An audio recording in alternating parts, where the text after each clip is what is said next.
Woohoo! It's another edition of Old School. Mark Thompson here, Johnny Iderola, and Ben Mankiewicz. It's a good trio. I'm very excited about this threesome, actually. Yeah. For once. Yeah.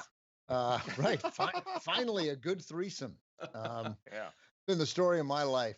Still Right. time for it to be just One disappointing. unsatisfying threesome after another. Yeah. John, are you still married? Against all odds. Yeah. So the pool is I was going to say run. I definitely had the under. When did you when did you guys get married? We got married Thanksgiving week 2019.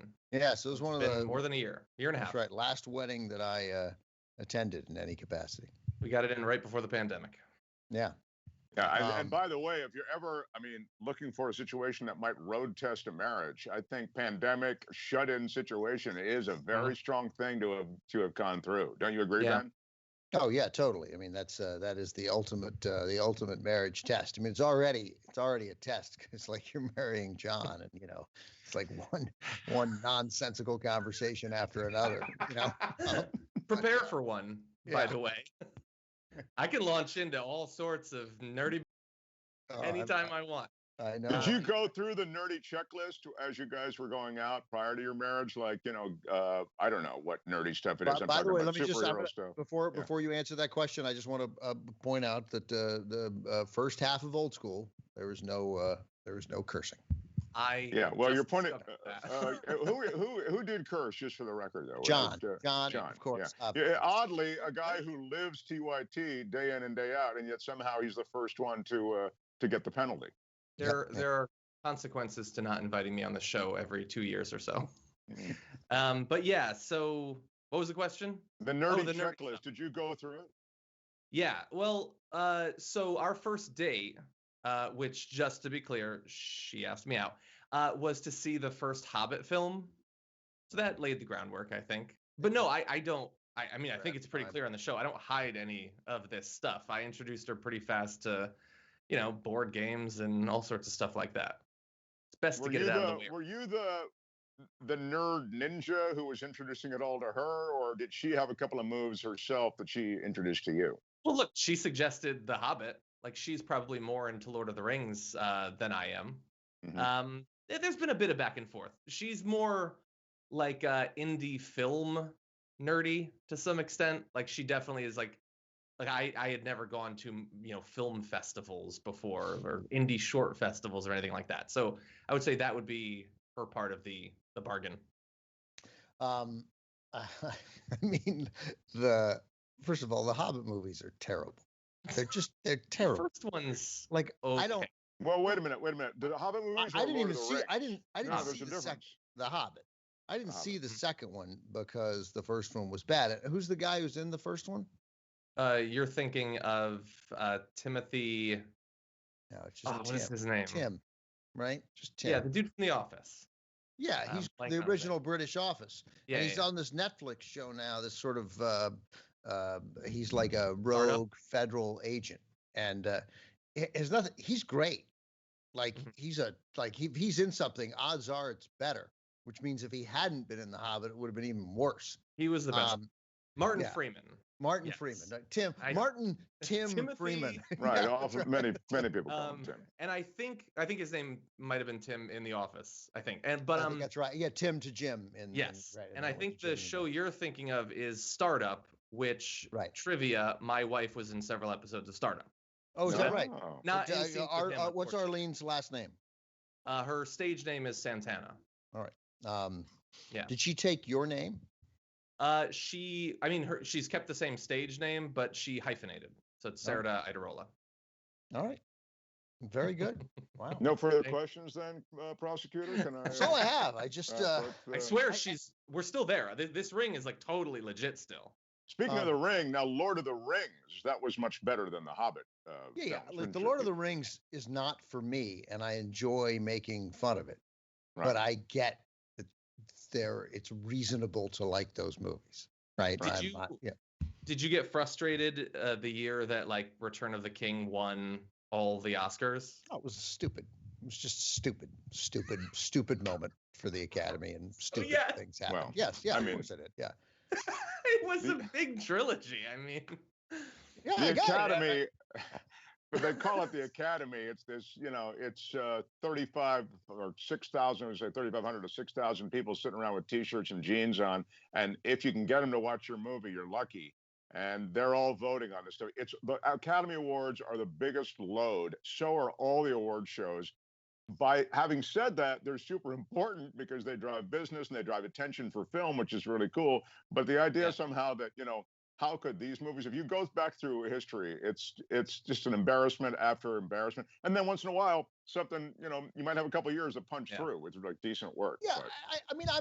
I'm in between. Like sometimes they, it's just, again, it's just decisions made by people. I mean, it's decisions made by voters, right? I mean, voters get stuff wrong a lot, as we well know, and not everybody votes. And obviously it depends on the year. And I was trying to look out at so the Return of the King won, right? Mm-hmm. That was the one that I think it won 10, I think. Did it win Best Picture?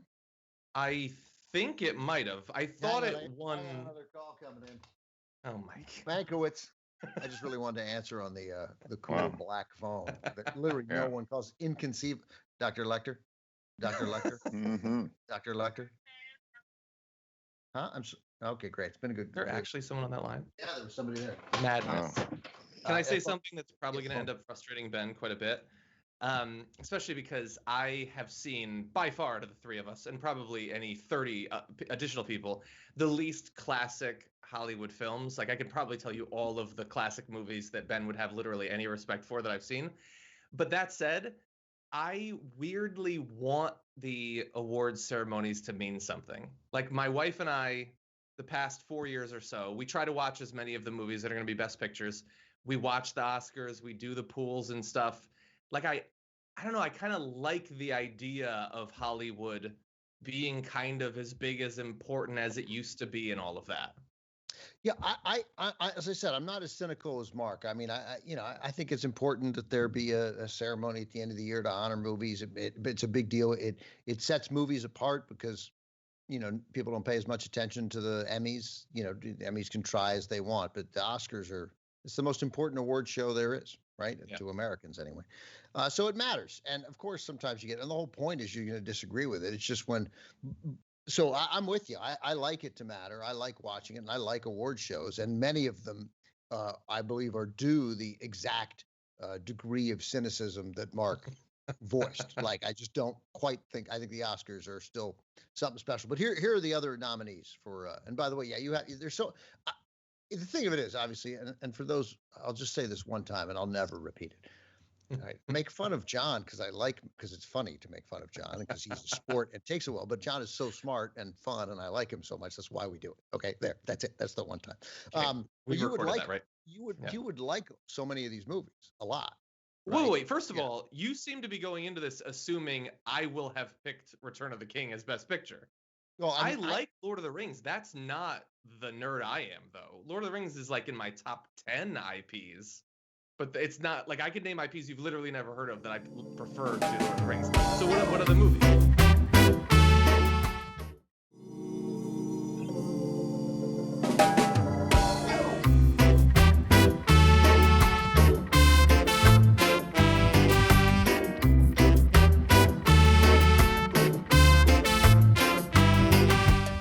We just back up for the insanity. That's just why you make fun of John. Lord of the Rings is only one of my 10 favorite IPs. Yeah. Where are you from? Best IP like ever. Is that intellectual Who doesn't property? know what that stands for? Well, first of all, you definitely do. Humans don't say IP. Yeah, but you don't refer to a movie as IP. Exactly. Yeah, Jesus Christ. No, you do when it's part of, when there's 6 movies. Like, if I were to say the MCU, that is clearly an IP. No, you wouldn't say that either. You wouldn't say that either. Not in conversation. Don't talk to my friends. What's your favorite movie in the MCU?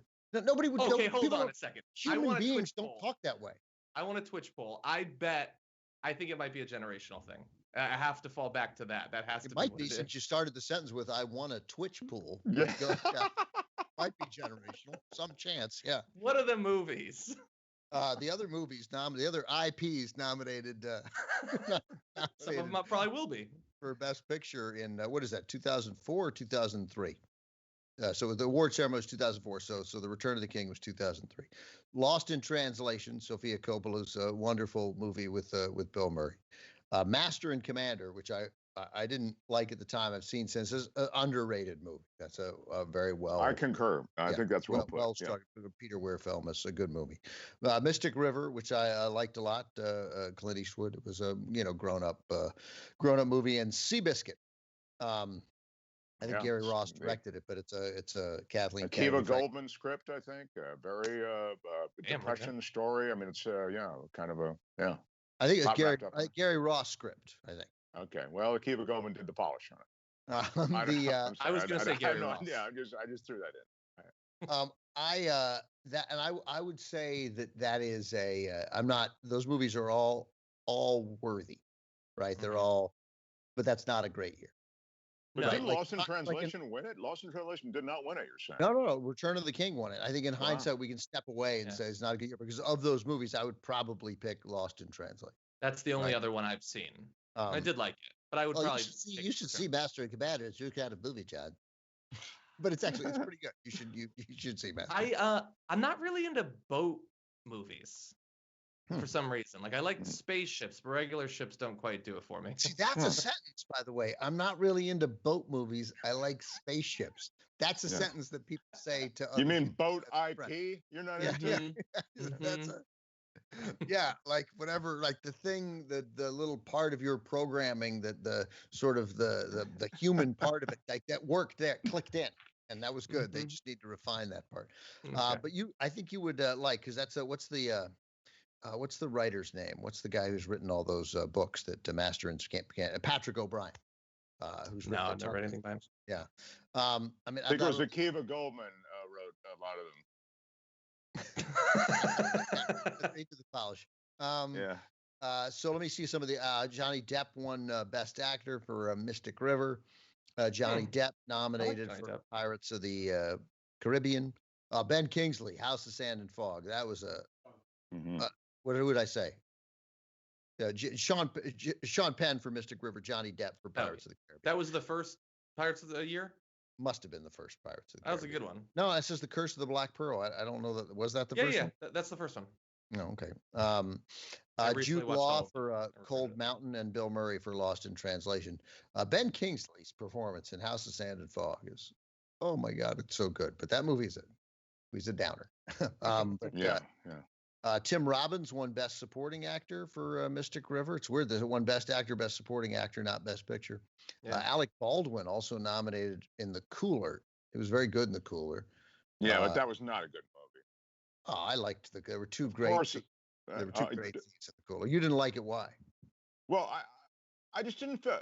I guess I felt maybe this is because I'm a Vegas degenerate a little bit, that I felt it didn't hold any. Well, I'll be honest with you. The premise is absurd, and maybe I couldn't get past the premise. Right. There's no such thing as is such a thing as a cooler is ridiculous. Yeah, that a guy is so unlucky that they send him to a table when a table's hot and it instantly it just, and I think frankly I couldn't get past that. And I'll also say that within the construct of the film, it seemed as though there were really sort of over the top, stereotypical characters, and that bothered me. But that said, some of the other characters, or the running characters, I think it's William H. Macy and some of the other, I forget who's the female lead? Maria Bello. She was awesome. Maria Bello, exactly. I mean, you've got real gifted actors doing gifted work there, but I just felt the premise was clunky and bad, and I felt, as I say, arch characters. The premise is absurd, but I remember it being fun and funny. By the way, there's I tried so hard to make sure I get her pronunciation right. I mentioned her on TCM, but Shoreh Aghdashloo, and I watched her on she's the wife on.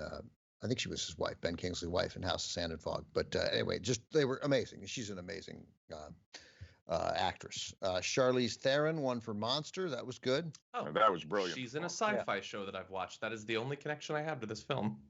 She's in The Expanse. Monster not nominated for Best Picture, though. Like Monster probably gets nominated in hindsight over Seabiscuit. Yes. Well, Seabiscuit was one of. There's more going on there than just I don't know, from an Academy. Again, what gets nominated, it's all so whatever. But it was a Depression tale. So you had America at the time of the Depression. It's a down and out horse. You know, it was figured to be a loser. I mean, these are some things that you might feel, sort of to be hackneyed and whatever. But this is the stuff that actually can resonate emotionally with an audience. And the last thing I would say is it's kind of a comparison to, when the Oscars involve somebody who's up against a physical or mental disorder or some immense illness, insurmountable illness, and you see the power of that on the Academy to be moved to nominations. So a lot of that stuff was in Seabiscuit. It was kind of a Rocky meets the racetrack, and I thought it worked. As I recall, I liked it. Yeah, it's funny. As I recall, I didn't like it, but I could be wrong, right? And I certainly haven't seen it again. And I tell you what, you mentioned that it was Depression era, and I thought it was too bright and too cheerful, like that it was too. It had far too much shine, glossy Hollywood shine, and it's Kathleen Kennedy, Frank Marshall, Gary Ross there, like it had a sheen to it. The best movie of the year. Here's what I will declare, and I will wrap this conversation unless people want to continue, since no one really has that authority. But I will say that the best movie of the year was the winner of the best documentary feature, which was Fog of War, Errol Morris's film. With God, that's the most important movie of the year. That's the big takeaway from 2003. That's the movie everybody should see. I was thinking of another Depression era set film with Russell Crowe called Cinderella Man. Yeah, that's the boxing movie. He's like the boxing movie, Jim Corbett. similar. It's like, right? But that's like Seabiscuit, but it's in a boxing ring. And Akiva Goldman wrote that just to bring it all around. All right, so good night, everybody. Yeah, right. Was Cinderella Man? I think I just said he played Gentleman Jim Corbett, but he didn't. I don't think. I think he played James J. Braddock. Basically, that's Gentleman Jim Corbett. But yes, he played James J. Braddock. You're right. 2 years later, 2005. That's a Ron Howard movie. And Akiva Goldsman wrote the screenplay. So really fast. Eventually we'll get there. That's right. Exactly. I'll drag you across the finish line. Like a horse would. Like horse movies or boat movies? That's the real problem.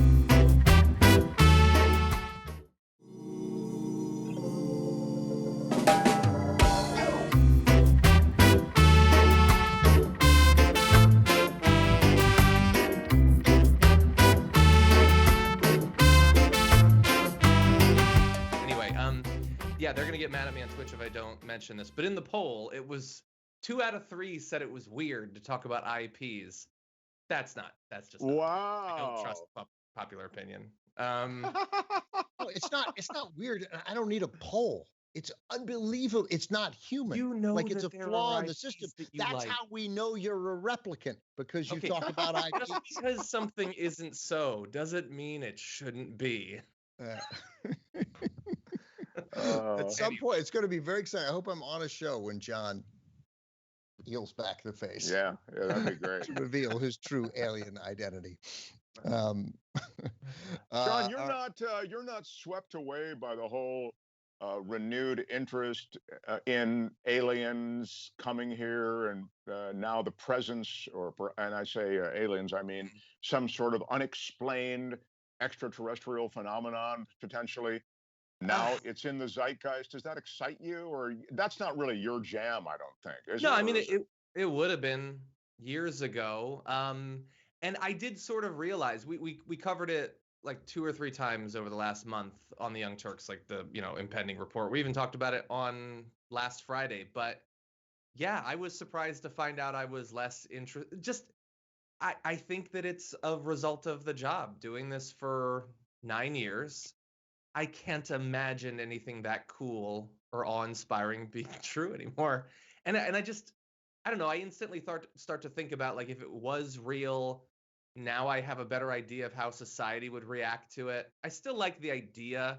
I just don't have much faith that in our lifetimes it'll, be proven true or whatever. And plus, space travel has gotten such a bad, like it's gotten associated with like this really regressive billionaire behavior and everything. So I'm still super into space, but I keep it like purely in fiction. I don't have much real world aspirations with that. I just read that 48% of Americans don't think that aliens should have to wear masks, which I think was I thought that was that's a really fairly revealing poll. It's quite I was just at my daughter was in a play, and the performance was today, a version of School of Rock.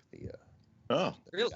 You feel it was nomination worthy? I mean, I do. There was once one of them asked for a line, and the other 5 girls realized that they could also then ask for a line. It was no! Yeah, really. Then it just became like, hey, we don't have to. I don't have to remember anything. No, you're doing it live. Come on. Yeah, that's right. Line, maybe the funniest thing I'm line. Yeah, sure. I'll take one. Yeah, great. Yeah. But it was. They. Oh, what was I saying? Who cares? Doesn't matter. School of Rock. Jack Black. School of Rock. Jack Black. I don't remember. I'm sure it was good. Was it good? That is terrific. Of course it was good. They were 8. They're adorable. Yeah, exactly. Oh, masks. Right. We had a conversation. It was a theoretical conversation about masks. There's a place here which is very well titled called Big and Tiny. I don't know if it's a franchised, but it's a like a WeWork type space, right, where you go to get stuff done, but you also has childcare. So you can bring your kid, and there's stuff for the kid to do, but you can work as long as you can work with the sound of children playing. But I'm sure many parents who have their kids a lot of times are quite used to the background noise of kids, and they can work. And the issue was on June 15th here in California, as things open up next week, that you won't be required to wear a mask. And so they made the announcement the kids at this Big and Tiny won't have to wear masks. And the mom was wondering, like, will we at any point adapt I'll say Japan, I'm sure it's elsewhere in Asia, the policy of, hey, I'm feeling a little under the weather, or my kid is feeling a little bit under the weather, I'm going to wear a mask today. Right? Mm-hmm. That is a totally reasonable human decision that we should all make as part of this. My friend Dan, who's here as I tape this show, so what we talk about, the social contract, right? We may not have actually signed it, but we've all entered into it by agreeing to participate with others, right?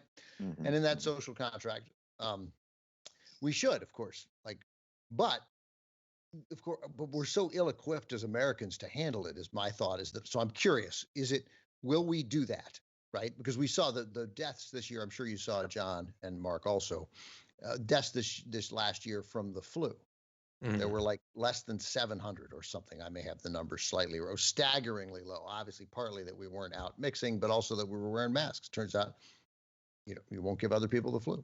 Right, it's just how it works. Yeah, all communicable illnesses will be right. You wash by the same right. thing. Wash your hands, wear a mask. We can keep ourselves. Most people, we can really knock the flu down each year. So, will we do that when we don't feel well, but we still have to engage in our day? Obviously, you hope that if you're really sick, you stay home. But if you're got a little cough and you have things you have to do, wear a mask. Or will we feel like people will say, if you're sick enough to wear a mask, then you should be home and your kid should be home, which then will have the effect of, okay, well, then I'm not going to wear the mask, because then everybody will tell me that I shouldn't be out at all in the first place. And I need to be out because I need to be out for whatever reason. I don't feel like we're equipped to handle that delicate balance. I mean, I definitely think that to the extent that, like, there were a lot of things that we tried to do to get people to wear masks during this. And I feel like, even though I can't prove that the incentive to protect yourself was marginally more effective than protecting others, like, I think in theory we could have come out of it. More. I thank you for making the point. I was going to say, are you kidding? You and your philosopher friend go sit on a rock and get stoned. This country only cares about, we care about ourselves. We don't know what a social contract is. There's no implicit understanding that if I do something good for the other person, that it'll forward society. We are selfish as hell. One of the great errors they made is this campaign, be a hero, wear a mask for the other guy. The other guy, screw the other guy. He's got the toilet paper that I tried to find earlier tonight. I mean, it's, I think, I'm sorry. Obviously, there are exceptions, and I think you're operating at a really cool level of, agreement with families that care about each other. But the rest of us out here are in a rugby scrum of trouble, Ben. And believe me, we're all elbowing each other for the last can of tuna.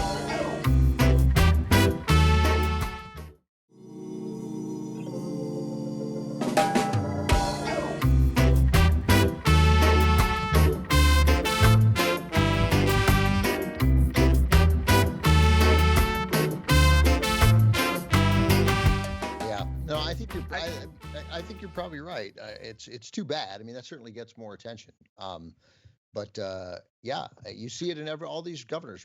Greg Abbott today, with I don't know what he signed some order that, at no point can anyone in Texas ever ask anyone to wear a mask or whether they've been vaccinated or anything like that ever. And it really is this idea of this vague, unidentifiable concept of individual freedom. Right, which of course we don't really never have. I mean, you have to have a driver's license, right? You can't just get in a car and drive wherever the hell you want at whatever age you want. So we have rules, but at whatever speed you want. Right, you can't go with whatever speed you want, right? There's of course, you pay taxes. There's a zillion restrictions, right? You can't build your house wherever you want. There's rules, and you can't just get a gun whenever you want and take it. Oh, right, never mind. Actually, that one you can do.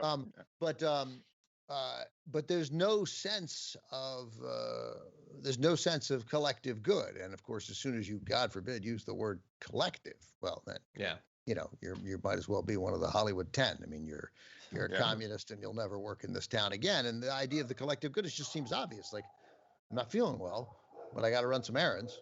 I'm going to wear a mask, right? So I don't get any other people sick. It just seems like such an obvious. In fact, it's interesting because last point.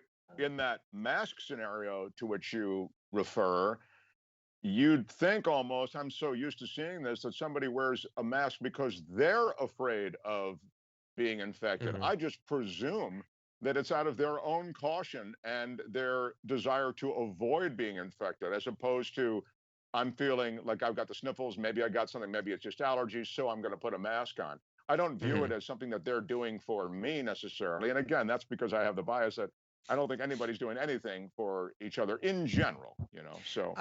I think that we might see a little bit more of like, I'm going to go on a long flight, so I'll wear it to protect myself. There will probably be some people that'll do like Ben says, but I just wonder, what are people around them going to say? How are they going to react to being criticized? It's really unfortunate. And in terms of the message of protect yourself or protect others, I saw Representative Boebert had retweeted this tweet that was put on sunscreen to protect others from sunburn, and had thousands of retweets of tell them. Like, there's just not even an understanding of the aspect of helping others, let alone a respect for that or a belief that that's a laudable goal. It's the hostility to the idea that you would. We're not even helping others. We're not talking like you want to, look, man, we all step around homeless people, right? Like, we're all together on that, right? It's just one of these weird, awful things that we have become accustomed to living with, right? But we're not talking about helping other people. We're just talking about we're just talking about not running them over. Yeah. Right. I mean, it's almost, it's like you want to say to Lauren Boebert, like, that way of thinking, right, is, I'm going to, if I'm driving down the street and I have the right of way and I see somebody crossing the street, not in a crosswalk, I'm just going to hit it, right, with my car, because, hey, man, they're in the wrong. There's, and it's like, hey, no, it's okay. I got it. They're not supposed to cross there. But we all make a decision that, like, I'm going to slow down. And maybe I'm going to flip them off, but I'm not going to run them over with my car. Is that the way that, like, protecting yourself or others has become, like, sort of core to people's identity? Is there anything over the past few decades that compares in terms of, man, I really would not have expected that would get wrapped up with people's sense of self and their identity as part of a group? like something that shouldn't have anything to do with ideology or anything like that.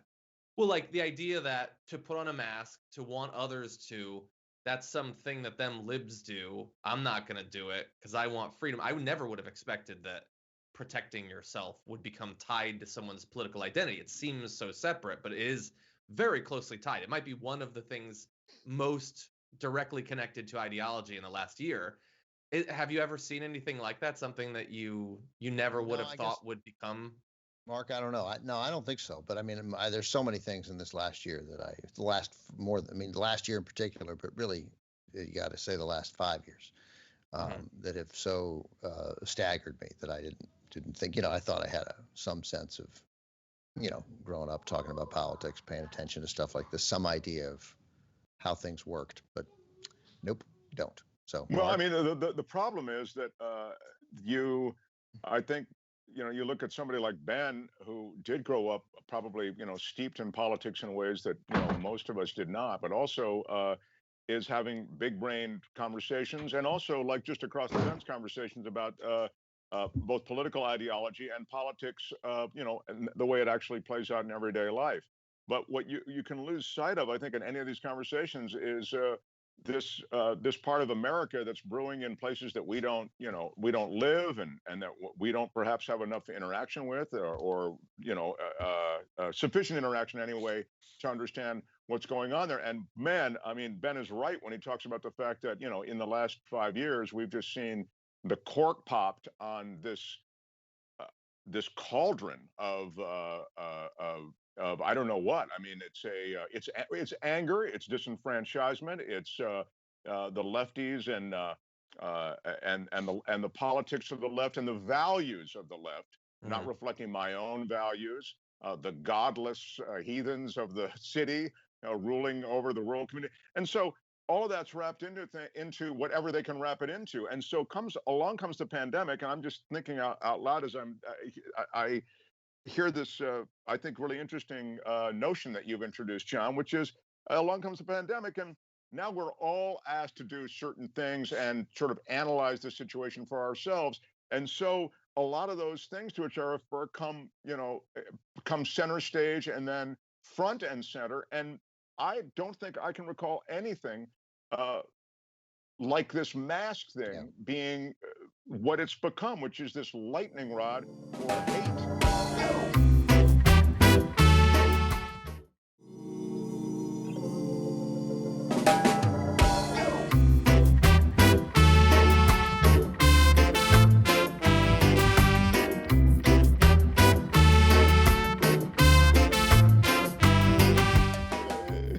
So Mystic River, I thought there was a lot to it. It was a little long, Mark. Yeah. Look, man, we were just, what we learned is the way information is the power of that network of information, the power of the misinformation, and that we are, and it's not just as simple as it's not Fox News, and it's not. It wasn't merely Rush Limbaugh and the other conservative radio hosts. It was really Facebook and I'm mostly Facebook, but the other social media sites. And with, as always, the most important person is not a political ad; it's your friend telling you what to think. And they're, and the articles getting shared on Facebook. That was really the beginning of the end. So it's just, this echo chamber that the right created suddenly with social media. It got a lot bigger, and that sort of, it fed the anger and the misinformation. I don't know how we get and it's, I mean, look, it extends into this this, I don't want to call it post-pandemic, but pre-post-pandemic period, and during which, by the way, we may see another variant spike. I was reading something just today about a new kind of variant. Now, you never know whether what you're reading, also to Ben's point, is this clickbait that I'm reading, or is this a legitimate? And they had a doctor on, and epidemiologist who seemed to know what he was talking about, who just was prescribing vigilance. I don't know what the hell that means. All right, of course, I'm going to be, but it's indeed the case that when it came to getting the vaccine, I mean, apart from whatever illegitimate anxiety one can feel about vaccines and legitimate research one can do into the development of vaccine or whatever, it became a politicized thing as well. So you had the masks, you had the vaccine, and Ben's right, just to finish up, you're at least from my remarks. I mean, the fact is, you had the wrong administration at the wrong time for this pandemic, and you had utter incompetence in addition to all of these politicized issues. So crazy. That's right. It made it worse. You know what's been ruined by the pandemic in the last hunk of time is the phrase. I've done a lot of my own research on this. Like there was a time when you might have thought, oh, you have, great, because I haven't. So tell me what you've learned. But now it's just a sign that you gotta run out of the room. There's like no chance that ends with enlightenment.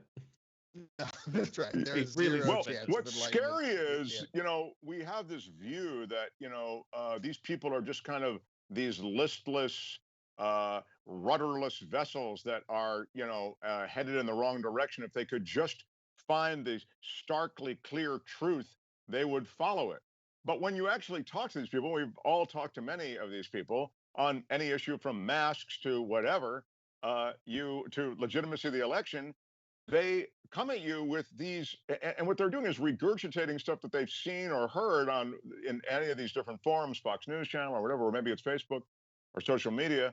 They come at you with this authority and with like these well-crafted thoughts that are complete lunacy. And I realize, I mean, I can't get you off of that position with a stick of dynamite. You're so wedded to it, and you think you have the mathematics to back it up, and you don't. It's just a wild time to be talking about this stuff and trying to influence opinions. Yeah, I remember, Mark, my brother and I were on The Edge show, right? With Mark Thompson. Is that what it is? The Edge. It's called, The Edge with Mark Thompson. Thank you for mentioning it, Ben. It was sure. It was an honor for us to have you in. So Josh and I were on, and we were on, I guess, in either late 2015 or probably early 2016. I don't know. I feel like pre-primaries. And Josh, I remember, hesitated on this, and in hindsight, his hesitation has been was the way to go. But I told you, I just remember sitting there with him in that studio, right, in the iHeartRadio studio, wherever that was at the time, somewhere, and said, like, you asked, could Trump win the nomination? And I was like, no, absolutely not. Inconceivable. There's no possible way that guy will get the nomination. And I remember thinking, am I being too definitive? And I was like, no, this doesn't happen. We don't do this. I don't know if at that point he'd imitated the reporter yet. But I remember thinking that whenever it was that I saw that, like, being again certain, like, oh, well, that's that. Can't do that. You can't mock someone with a disability and succeed in public life. There's just so many things to have been surprised at in the last 5 years. So I what sci-fi show did I try to watch? Oh, the Mauritanian. That's not what it's called. What's the Star Wars show on Disney? The Mandalorian. I tried to watch The Mandalorian, and I could see Madagascarian. It's good. I don't like it's what people complained about with football, like the helmet. You can't see their faces. Like that felt like you watched. I thought, yeah, like the first season. No, I watched like the first 2 episodes, and I got that they were good. I don't know that world. But is there a primer for that, John? For real? Could I glance at a couple of web pages and get me up to speed so that when I hit the series, maybe. I would be, I honestly, I don't like. I definitely think, look, if you know the world, you will appreciate it. But I don't think that they really expect you to. Like, anything that references it is going to be like an Easter egg. It's not like you need to know this. Oh, okay. I wasn't lost. I just don't know it, and I'm not into it. Yeah, but it wasn't confusing. Yeah, it's not in like a time or a part of the universe that you would necessarily know from other stuff. It's new territory. The main actor, Pedro Pascal, is really good. Like, he's, in Game of Thrones, he had a great role there. He's very good. It's obviously difficult for him to carry a series through the helmet, but I think he does a pretty good job. Yeah, and the second series was really good too. But I also, I like games, so I'm not against. I don't mock game night. Interesting. I want to point that out. I don't mind. No, because you're gathering a game night. Of course, I would come to a game night, but we used to have game nights. I mean, me and Michael Shore and Mark came to some. My brother, I love game nights. That's just friends getting together and laughing and watching. Ben has hosted game nights before, John. I'm surprised that you weren't. Actually, no, I'm not surprised that you weren't there. I'm sorry. It's been it's been a while. Yeah, it's definitely been a while. Yeah. But my brother used to, the game that everybody seems the name game or celebrity. Right.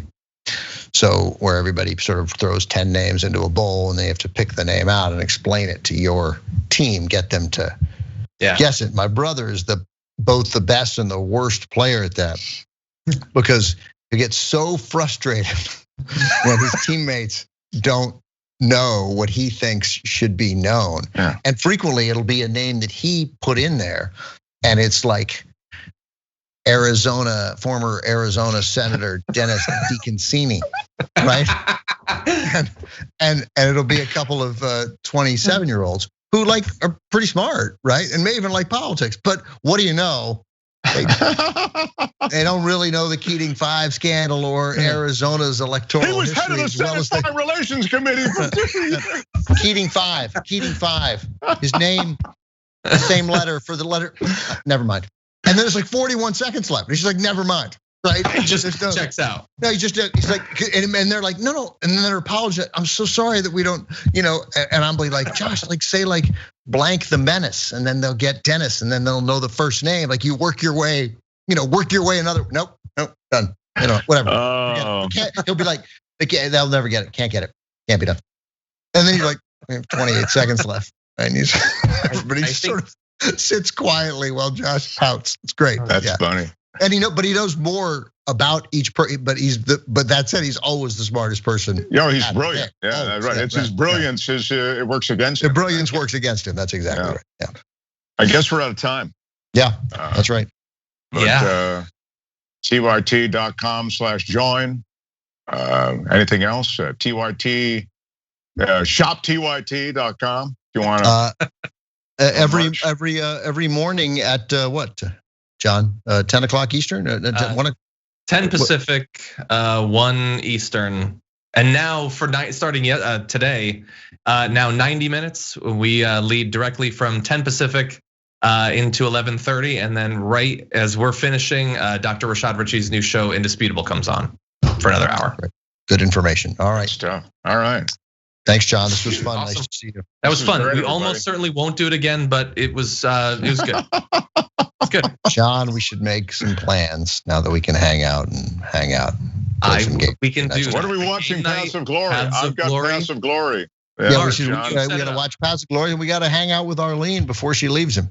So. Oh, that's right. Yeah, we're on the clock. Clock's ticking. Hey, we've got weeks. Okay, it'll be fine. All right, everybody. Good night. Bye. Bye.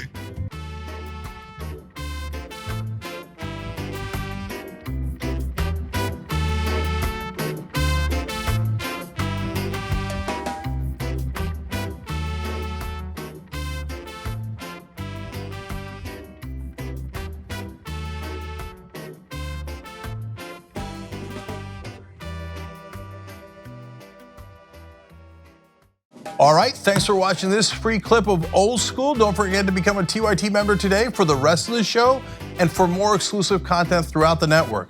Join now at tyt.com/join.